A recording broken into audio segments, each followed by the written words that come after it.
Well, thank you very much. This is a big day, and lots of people watching, and especially from other countries, the leaders of, as you know, the other countries, because we have a large group of leaders, and the ones that aren't here are watching on Zoom. I hope they enjoy it. And the press, we appreciate it very much, so respectful. You've been so respectful of what we're doing.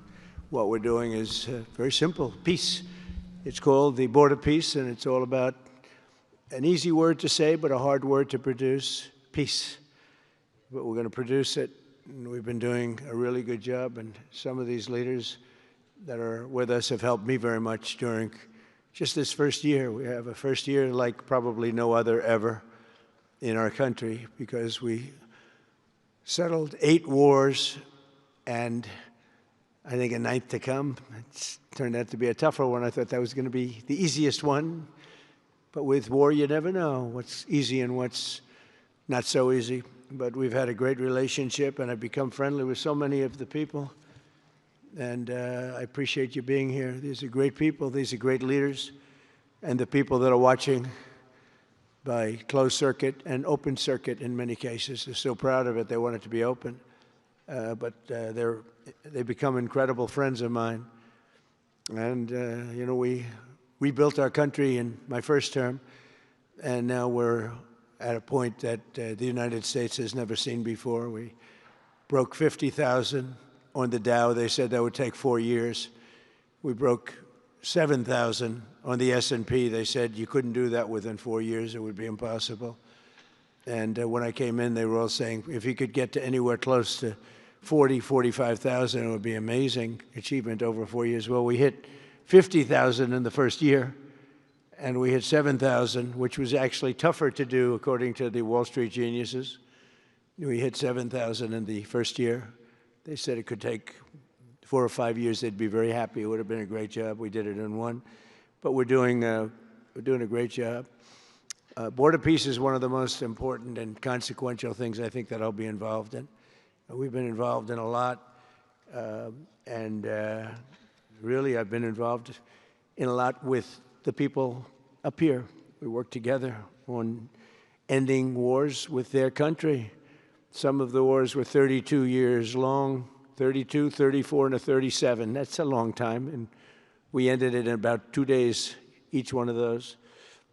But we have some other work to do, and we're getting it done.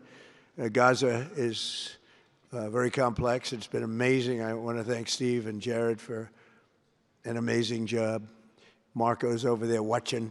Everybody's fantastic. And JD, what a job. They're all doing this. A team. I think it's the best team ever assembled. And you see that by the results. So today is a tremendous honor to welcome you all to the United States Institute of Peace for the inaugural meeting of the Board of Peace. Very important. I believe it's the most consequential board, certainly in terms of power and in terms of prestige. There's never been anything close, because these are the greatest world leaders. Almost everybody's accepted, and the ones that haven't will be. You know, some are playing a little cute. It doesn't work. You can't play cute with me. But they're playing a little bit, but they're all joining, everybody. Most of them very immediately. A few that we really don't want because they're trouble. Take care of them. But this is the most prestigious board ever put together. You know, I've seen some great corporate boards. I've seen some great boards, period. It's peanuts compared to this board, because we have virtually everyone is the head of a country other than Johnny, but he's the head of soccer, so that's not so bad, right, Johnny? I like your job the best, I think. And by the way, your World Cup has set every single ticket record in the history of soccer. In the history, nobody's ever seen anything like it. The sales are virtually complete. Nobody's ever seen anything, so congratulations. You made a good decision. We did it together. Thank you, Johnny. Great guy. So I want to thank the many leaders and dignitaries who have traveled great distances and lengths for the important gathering that we're at right now. This building was built for peace, and nobody knew what to name it. And then Marco named it after me. I had nothing to do with it. I swear I didn't. I swear. I had no idea. They said, there's a surprise coming. I didn't know that surprise. I thought they were going to give me a lot of money or something, maybe cash. Could always use some extra cash. But I came, and they stopped the beautiful beast. I got out very safely, I'm sure, and looked up, and there it said, Donald J. Trump on the building. And when I say that had nothing to do, nobody believes it, and that's okay. But I appreciated it. That was Marco and JD and a group got together, and they did that, and I just thought it was very nice. And it makes me work harder. We're going to have to work harder. We're going to have to make this building much more important. It's brand new. They built it for peace, but nobody occupied it. Nobody knew what the purpose of it. But the architecture is so beautiful, and it was with the meeting rooms, the reception rooms. It's really amazing.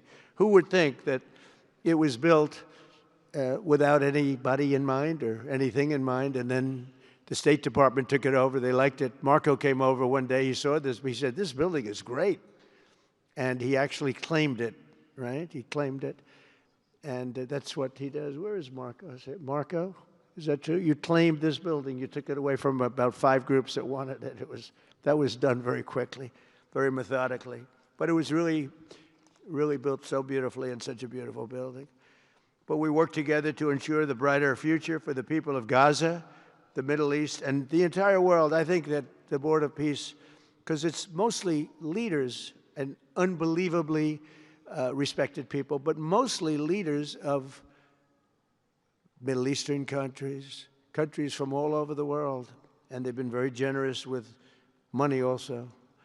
And the United States, which I'll say in a moment, is also very generous with money because there's nothing more important than peace. And there's nothing less expensive than peace. When you go to wars, it costs you 100 times what it costs to make peace. We have a man at the end right there that's smiling because you learned that after 30 years of fighting, right? 30 years of fighting, we got it done. I want to thank you very much. That was a great thing you did, you and your new friend. They came to my office and they said, I've been fighting for 22 years. Now you're there for 23 years, right? But I've been fighting for 22 years. That's all I've done is fight this gentleman. And his counterpart was there for 7 years. He said, I've been there for 7 years. All I've done is fight this gentleman. And we had it worked out in about 24 hours, right? And it's been a good peace. And I think they've become friends. I'm not sure I'm allowed to say that, but I think so. I think they've become friends, right? Right. Great. Stand up. Stand up. These are 2 tough cookies, too. You think that was easy? It wasn't easy. These are 2 tough people, good people, but tough people. But, we're in the Oval Office, and we were getting near.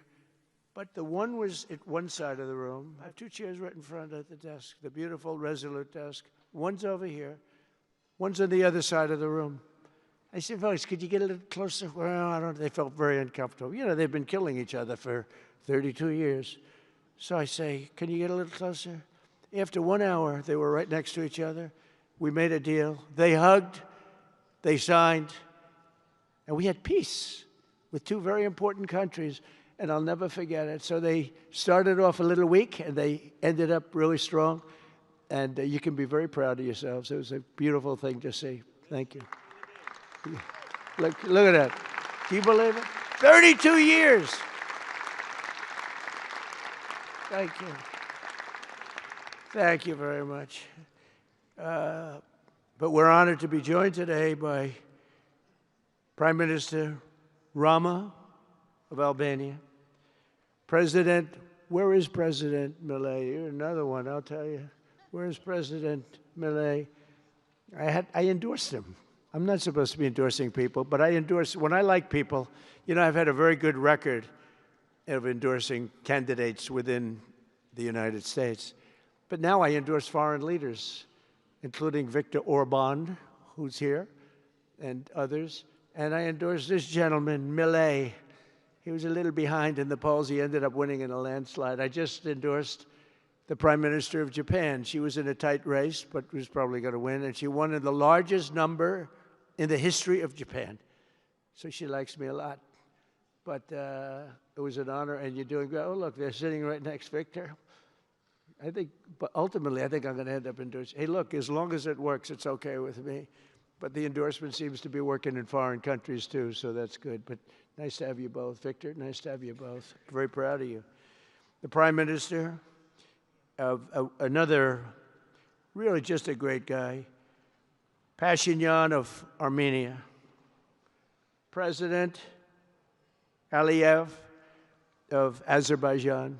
I love saying that name now, you know. At the beginning, it was giving me a hard time. Now I love saying it. It's a beautiful name. I love it. His Majesty King Hamad bin Isa Al Khalifa of Bahrain. Bahrain. Thank you. Thank you. Where are you? Where are you? He's so rich, he can sit there. He can sit wherever the hell he wants. You know, he could sit up in the corner. He could sit up top. He might take a piece of this building, Marco. He'll take 25% of the building for about $6 billion. Thank you. And you've been very generous also. We appreciate it. Prime Minister Hun Manet of Cambodia. Raise your hand wherever you may be. Because, yeah, hi, how are you? Congratulations. That was another one, right? We did a good job with that one. Prime Minister Madbouli of Egypt. Thank you very much, and say hello to the General/President. Okay. Prime Minister Orban of Hungary, who has my complete and total endorsement for election. Not everybody in Europe loves that endorsement, but that's okay. He does an unbelievable job. He's done an incredible job on immigration, unlike some countries that have hurt themselves, but they're working on it. But I just want to let you know, you have my total and complete endorsement, and I'm putting it out. I already did, but I'm putting it out again. And you're coming up with an election, and I think you should be good. I'll tell you, Millet did pretty well. He was a little down, right? And then he ended up winning in a landslide, so that's pretty good. You're going to do great, Victor. Thank you very much for being here. Appreciate it. You run a great country. A man that I really like a lot he's definitely tough. I don't want to fight him. President Prabowo of Indonesia. Thank you very much. Please, this is a big guy. I tell you, I said, how many people in Indonesia? He said, like 240 million. I said, no, say it again. How many? It's a big country you have. And you do a great job and respected by everybody. And thank you very much for being here. Thank you very much, Mr. President. President Tokayev of Kazakhstan, thank you very much. What a country that is. It's a wonderful country and a rich country, in case anybody has any question. We have some very rich people here today. President Osmani of Kosovo. President, thank you very much. Great job you're doing, too. Thank you very much. Prime Minister Sharif, I like this man, of Pakistan, because there was some fighting going on when I got to know him, and your Field Marshal, General, great general, great Field Marshal, a great guy. And I got to meet the Prime Minister.